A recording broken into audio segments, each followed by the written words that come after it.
भैया, आपने चाय का बिजनेस ही क्यों स्टार्ट किया? भाई, एमबीए चाय वाला का नाम सुना है? वो ही मेरी इंस्पिरेशन है। उन्होंने करोड़ों को बिजनेस बनाया है चाय से। मैं भी वही करना चाहता हूँ, इसीलिए चाय का बिजनेस खोला।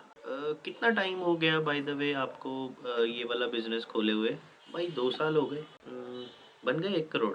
हाँ, यही होता है इंडिया में मोस्टली जब भी किसी को कोई बिजनेस या स्टार्टअप स्टार्ट करना होता है। लोग एक दूसरे या एक बहुत सक्सेसफुल पर्सन को देख के कह सकते हैं इंस्पायर होके बिल्कुल same to same business start कर देते हैं, क्योंकि उनको भी लगता है कि हाँ, इस बिजनेस का स्कोप है और वो ये चीज़ कर सकते हैं। इसीलिए वो डायरेक्टली सेम ही बिजनेस स्टार्ट कर देते हैं, बल्कि ये उस चीज़ का ध्यान भी नहीं देते कि मैं क्या कर सकता हूँ, मैं पर्सनली किस चीज़ में अच्छा हूँ, क्या मैं एक नई चीज़ इन्वेंट कर सकता हूँ, क्या मैं एक नया स्टार्टअप स्टार्ट कर सकता हूँ जो कि बिल्कुल स्क्रैच से होगा, या फिर मैं सिर्फ और सिर्फ जो सक्सेसफुल लोग हैं उनको देख के सेम चीज़ करना चाहता हूँ, क्योंकि वो उस चीज़ में सक्सेसफुल हुए हैं तो शायद मैं भी हो जाऊंगा। But let me burst this bubble for you. बहुत सारे लोग सेम बिजनेस खोल लेते हैं और वेट करते हैं यूनिकॉर्न बनने का, बट द थिंग इज कि वो कभी भी यूनिकॉर्न बन नहीं पाते। यूनिकॉर्न तो छोड़ो, वो प्रॉफिटेबल भी नहीं बन पाते, क्योंकि जब वो अपने बिजनेस आइडिया को सर्च कर रहे थे तब वो एक्चुअल में वो नहीं सर्च कर रहे थे कि वो क्या करना चाहते हैं और वो किस चीज़ में अपने कस्टमर्स को सर्व कर सकते हैं, बट वो एक्चुअल में ये चीज़ देख रहे थे कि सामने वाला बंदा एक पर्टिकुलर बिजनेस से करोड़ों कमा रहा है तो शायद मैं भी कमा सकता हूँ। उसकी वजह से उन्होंने वो सेम बिजनेस स्टार्ट कर दिया। That's it. अभी एक सिंपल कंक्लूजन निकालें तो इस तरह के जो लोग होते हैं उनका एंटरप्रेन्योर माइंडसेट नहीं होता, और ना ही वो उस चीज़ से अट्रैक्ट भी होते हैं। वो सिर्फ और सिर्फ अट्रैक्ट होते हैं लोगों की सक्सेस से, वो सिर्फ और सिर्फ अट्रैक्ट होते हैं लोगों की कमाई से। हाँ, वो टिपिकल इंडियन रिलेटिव्स वाला हाल। हाँ, अभी बहुत सारे लोग बोलेंगे कि प्रफुल्ल बिल्लौर हमें कितना मोटिवेट करता है, हम उनके जैसा बनना चाहते हैं, इसीलिए ये बिजनेस कर रहे हैं।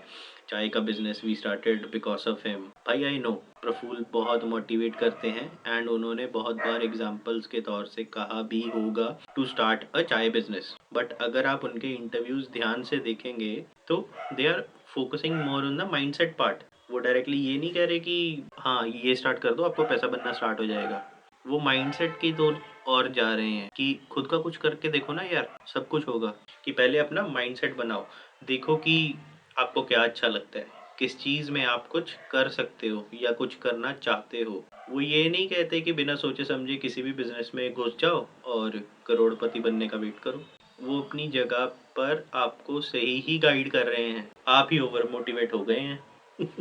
वैसे आपको पता है कि मैंने एमबीए चाय वाला की एग्जांपल क्यों लिया है इस स्पेसिफिक वीडियो में? क्योंकि वो मुझसे बहुत बड़े हैं वैसे भी, और ऑडियंस में भी। नहीं भाई, मैं दोगला नहीं हूँ, बिल्कुल दोगला नहीं हूँ। सेकेंडली यार देखो, ये हमारा ह्यूमन नेचर है। जस्ट इमेजिन, जब हम किसी अमीर बंदे के घर में जाते हैं, हमारे मन में भी ये ख्याल आता है कि हमें भी ऐसा बनना है, हमें भी वो सारी चीज़ें ओन करनी है जो ये बंदा ओन कर रहा है। और उस टाइम पे एक ही थॉट हमारे माइंड में आता है कि यार ये ऐसा कर क्या रहा है जिसकी वजह से इसको इतना पैसा आ रहा है। और फिर हम उनसे उनका प्रोफेशन पूछते हैं, उनके बारे में जानकारी इकट्ठी करते हैं और हमें पता लगता है कि वो तो इस पर्टिकुलर बिजनेस में है। और हमारे माइंड में एक ही चीज़ पॉइंट आउट होती है कि यार अगर ये इस पर्टिकुलर बिजनेस में है तो मैं भी यही बिजनेस स्टार्ट कर देता हूँ, मुझे भी अच्छा प्रॉफिट बनेगा, मुझे भी अच्छा अर्न कर पाऊंगा मैं भी। बट भाई जब हम एक्चुअली स्टार्ट करते हैं ना उस स्पेसिफिक इंडस्ट्री में जिससे इन्फ्लुएंस होके या जिस पर्टिकुलर बंदे की सक्सेस से इन्फ्लुएंस होके आप उस इंडस्ट्री में गए या जाते हो, तब जाके हमें पता चलता है कि यार एक्चुअल में उस इंडस्ट्री की क्या हालात है और उस इंडस्ट्री में कितना हार्डवर्क लगता है। किसी भी इंडस्ट्री में बड़ा बनने के लिए आप ऐसा नहीं है कि आप डायरेक्टली जाओगे एंड दैट्स इट। ऑल्दो मैं प्रफुल्ल बिल्लौर जितना बड़ा तो नहीं हूँ, बट थोड़ा बहुत एक्सपीरियंस मुझे भी है एंटरप्रेन्योरशिप का, क्योंकि मेरे भी 2 स्टार्टअप्स हैं। एक द सोलोप्रेन्योर जो कि मेरी मार्केटिंग एजेंसी है, और उससे पहले कि आप मेरे ऊपर चढ़ जाएं कि तू भी तो जेनरिक बिजनेस कर रहा है, तूने कौन सा नई चीज़ निकाली, तू भी तो एक मार्केटिंग एजेंसी खोल के बैठा है। तो लेट मी टेल यू कि हमारी मार्केटिंग एजेंसी बाकी मार्केटिंग एजेंसीज से अलग है, क्योंकि हम फोकस करते हैं ऑर्गेनिक मार्केटिंग पर ज़्यादा, and that too with complete transparency between our client. दूसरा मेरा स्टार्टअप है ह्यूमरस सीईओ का, जो कि इंडिया का फर्स्ट मीम क्लोथिंग ब्रांड है। यहाँ पर हम मीम हुडीज, टी शर्ट्स और बहुत सारी ऐसी क्लोथिंग वाली चीज़ें सेल करते हैं जो मीम्स से लिंक्ड हैं और क्वर्की हैं। बेस्ट पार्ट इज, जो भी हम मीम्स डिज़ाइन करते हैं अपने डिज़ाइंस पे या अपने हुडीज़ पे, अपनी टी शर्ट्स पे, वो कम्प्लीटली हमारे हैं फ्रॉम स्क्रैच। लाइक वो आइडिया भी हमारा है, वो डिज़ाइंस भी हमारे हैं, एंड हाँ, आप कह सकते हो कि हमने कहीं से भी उठाया नहीं हुआ है, ना किसी वेब सीरीज से, ना ही किसी स्पेसिफिक मीम टेम्पलेट से। या हाँ, वहाँ पे हम बहुत ज़्यादा यूनिक हैं, वहाँ पे हम बहुत ज़्यादा क्रिएटिव हैं। हाँ, तो हम पॉइंट पर थे। ये कुछ पॉइंट हैं जो आप ध्यान में रख सकते हैं बिफोर स्टार्टिंग अ बिजनेस। पहला पॉइंट ये है कि खुद को इवैल्यूएट करो कि तुम किस चीज़ में बढ़िया हो एंड तुम एक्चुअल में क्या करना चाहते हो। इस टाइम पर किसी के भी पैसों या सक्सेस से प्रभावित मत हो जाना प्लीज़। किसी भी चीज़ से इन्फ्लुएंस मत हो जाना। ज़रूरी नहीं है कि तुम्हारा प्रोडक्ट या आइडिया ऑलरेडी मार्केट में हो। मतलब जब आप थोड़ा सा टाइम इन्वेस्ट करोगे अपने बिजनेस को स्टार्ट करने के लिए अपने थॉट प्रोसेस पे, तो ज़रूरी नहीं है कि आपने जो आइडिया सोचा है या प्रोडक्ट जो सोचा है वो ऑलरेडी मार्केट में एग्जिस्ट करता होगा। आप कुछ नया भी सोच सकते हो। You never know your creativity कि आप किस पर्टिकुलर प्रॉब्लम को सॉल्व करने के लिए किस हद तक चले जाते हो टू सॉल्व दैट प्रॉब्लम, और कितना क्रिएटिव सोल्यूशन उसके बाहर आता है। हाँ, बट अपने आइडियाज़ को टेस्ट करना बहुत इंपॉर्टेंट है टू फिगर आउट कि क्या लोग आपके प्रोडक्ट को एक्सेप्ट करेंगे भी या नहीं। ये सेम चीज़ मैंने की थी जब मैंने ह्यूमरस सीईओ स्टार्ट किया था।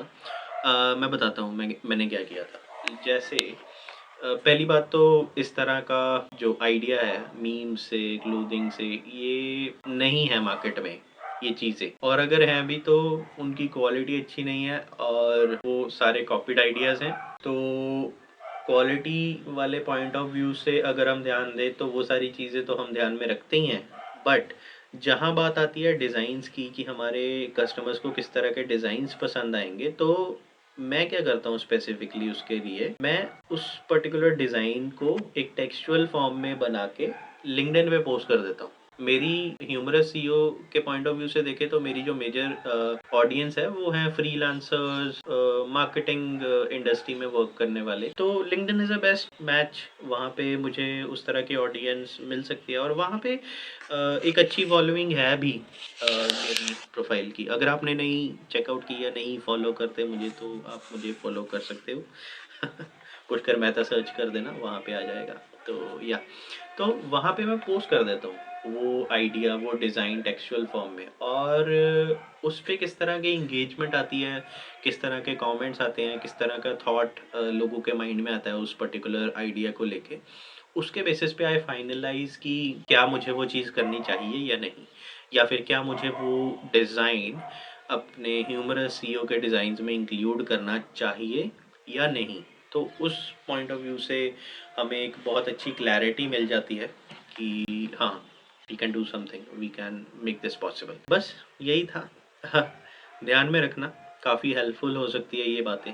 बाकी humorous CEO meme clothing brand की वैरायटी चेक कर लो यार हमारी वेबसाइट पे जाके @humorousceo.co.in, और अगर अच्छा लगे तो एक प्रोडक्ट ज़रूर बाय करके देखना यार। अब मिलते हैं नई वीडियो में, नई वीडियो के साथ, नए टॉपिक के साथ। और if you really liked this video, और अगर आपको लगता है कि हाँ, मैंने सही पॉइंट उठाया है इस पर्टिकुलर चीज़ में, तो I would request you to subscribe to our channel firstly, like this video secondly, और थर्ड पॉइंट है कि इसको आप शेयर भी कर सकते हो। तो ऑल्सो आप हमें ये भी बता सकते हो कि आप नेक्स्ट वीडियो किस पर्टिकुलर टॉपिक पे सुनना चाहते हो, किस पर्टिकुलर वीडियो पे चाहते हो। तो दैट्स इट भाई, ऑल गुड, स्टे ह्यूमरस।